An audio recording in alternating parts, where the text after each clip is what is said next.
Hello, assalamu alaikum and welcome to my YouTube channel Learning Skills. So today I will discuss about the listening zone. In the previous lecture I have discussed the summarized spoken text, but now I will discuss about the another topics, that is MCQs single answer, MCQs multiple answer, listening, filling the blanks, highlight correct summary and select missing the words, and also highlight the incorrect words. And in the next video I will talk about the right from dictation. So now let's start with the MCQs single answer. I will discuss about that. So इसमें मैं आपको बताऊंगा कि MCQ single answer में आपने एक ही answer देना है एमसीक्यूज़ का. तो एक लिसनिंग यानी एक जो है वो स्पीकर स्पीक करेगा, उसके बाद आपने उसमें से देखना है कि आंसर करेक्ट आंसर कौन सा है, तो वो आपने यहाँ पे लिखना है. यहाँ पे ड्रीम किचन के वाले से listen to the record answer the multiple choice questions and select the correct response. Only one response is correct. इसमें से एक response आपने. Many people believe spring or summer is the best time of year to get your dream kitchen.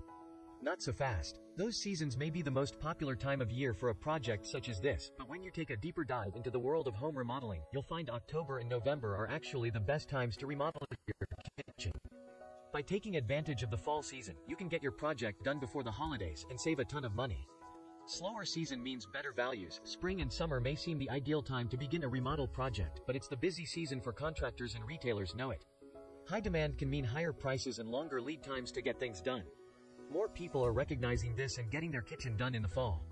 They can find better deals and, just as importantly, get their house ready for the holidays. तो यहाँ पे मैंने अक्टूबर and November the fall session मैंने ये किया है. इसको check करते हैं कि ये करेक्ट है कि नहीं. तो ये आप देख सकते हैं कि ये करेक्ट है, क्योंकि देखिए उसने जस्ट बोला है कि जी the best season for remodel of kitchen is October and November fall session. मैंने इसको करेक्ट कर दिया. तो आपने उसको लिसन करना है, सही समझना है कि वो किस चीज़ के बारे में है. और इसने यहाँ पे बोला है मैं उसने बोला मैं कि हो सकता है कि स्प्रिंग एंड समर सीज़न भी उसके लिए अच्छा हो, लेकिन बट में और बट उसने यूज़ किया, तो इस वजह से ये आंसर जो है वो रॉन्ग है. ये जो करेक्ट आंसर है वो अक्टूबर एंड नवंबर के. तो आपने इसमें एक ही ऑप्शन को सिलेक्ट करना है. दो ऑप्शन को सिलेक्ट करेंगे तो आपका माइनस में ये नंबर आपके नोट होंगे. उसके बाद नेक्स्ट चलते हैं जी एमसीक्यू मल्टीपल आंसर. इसमें मैं आपको बताता हूँ कि आपने मल्टीपल चॉइस होगी, इसमें दो या दो से ज़्यादा आपने करेक्ट करने हैं क्वेश्चन को.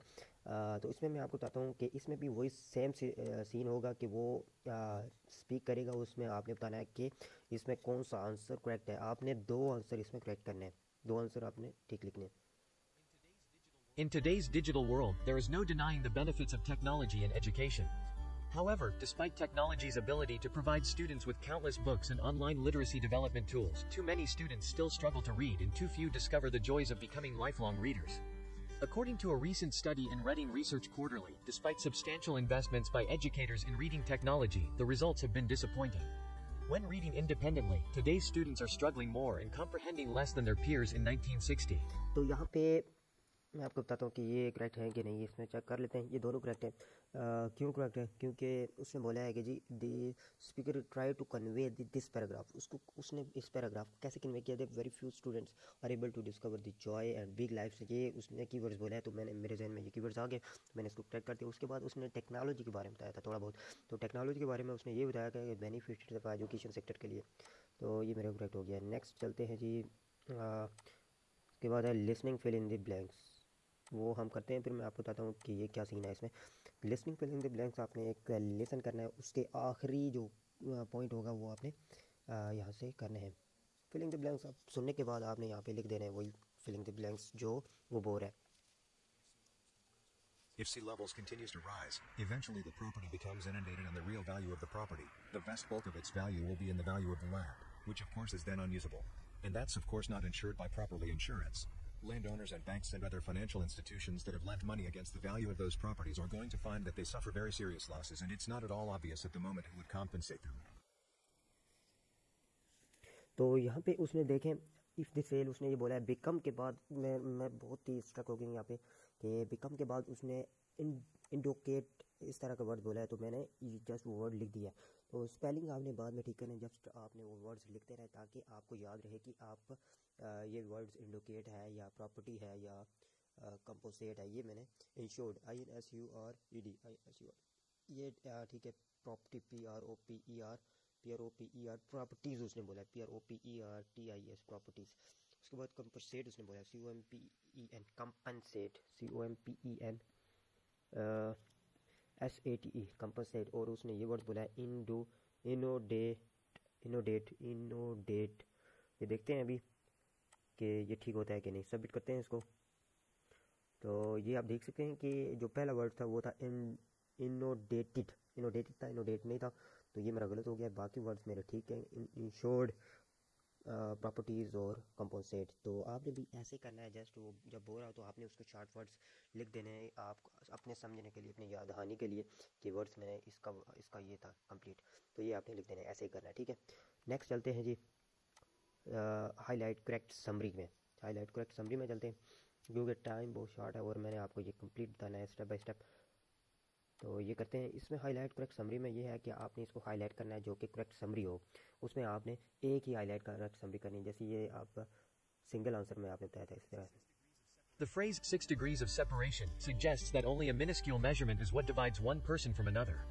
Today, the Internet of Things, IoT, has decreased those degrees dramatically, connecting us not only to each other, but to everything from our fitness trackers to our coffee makers.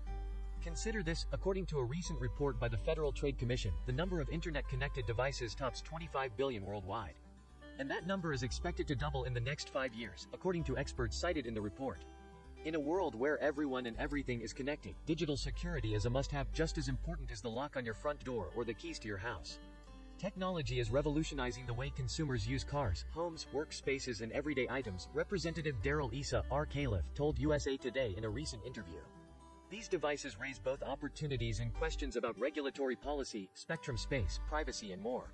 Underscoring Issa's concerns are high-profile hacks, including one that took remote control of a Jeep on a busy highway. मैंने just देखा है कि उसने बोला है according to today the internet IoT, उसने ये बोला है, लेकिन दोबारा उसने अगेन इसको नेक्स्ट जो है वो The phrase 6 degrees of separation suggests that only a minuscule. मैंने भी समझा कि इसका आंसर यही है, तो मैंने इसको करेक्ट कर दिया, तो ये आंसर मेरा ठीक हो गया।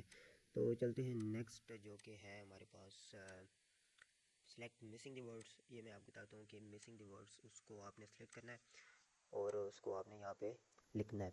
तो ये मैं देखता हूँ इसके एंड पे एक बीप बजेगी, बीप के बाद आपने ये देखना है कि ये कौन सा आंसर करेक्ट है। Missing the words. Gearing up for back-to-school season is no longer just about new backpacks, teacher assignments, and school supply lists. For schools, summer is also a reminder that they have their work cut out for them in trying to secure additional funding to provide students with the best possible.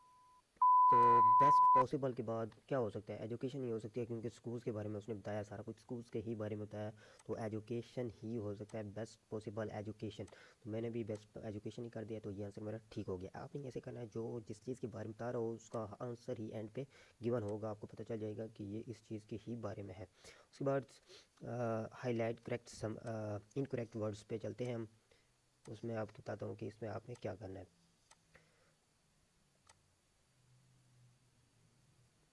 आपने highlight करना है incorrect word जो गलत लिखे हुए हैं यहाँ पे, इसको आपने एक बार रीड आउट करना है सही, और जैसे वो शुरू करेगा उसके बाद आपने इसको अंडरलाइन करते जाना है। Amory Lovins is an American consultant, experimental physicist, and he has been active at the nexus of energy, resources, economy, environment, development, and security in more than 50 countries for over 40 years. He pays attention on energy saving and how to use energy in a more efficient and sustainable way. He built a house with plenty of energy-saving concepts. He's an unusual character with a wide range of knowledge and a genius, but he is not a scientist. He has a consulting company and lives in a house that is built on a mountain. For 30 years, he used a lot of ways to save energy and solved problems with technologies that already existed and demonstrated them. Some people think he is so crazy.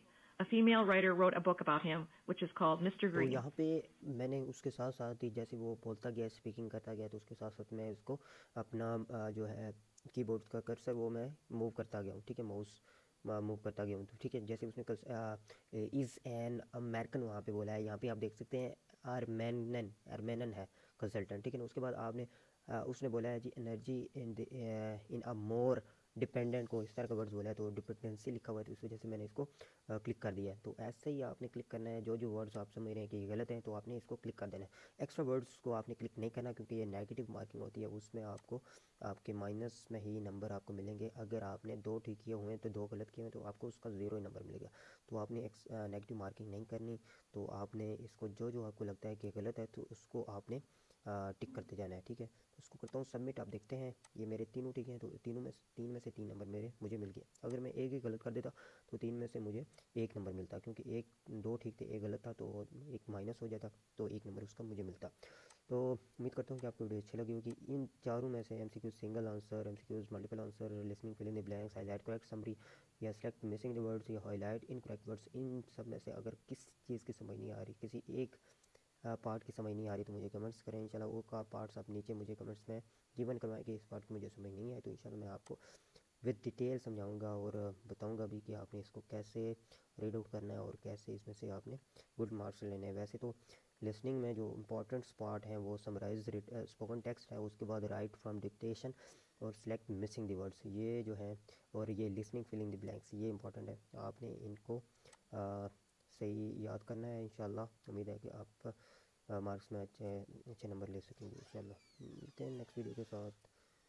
Thank you so much watching my YouTube channel Learning Skills. अल्लाह हाफिज़।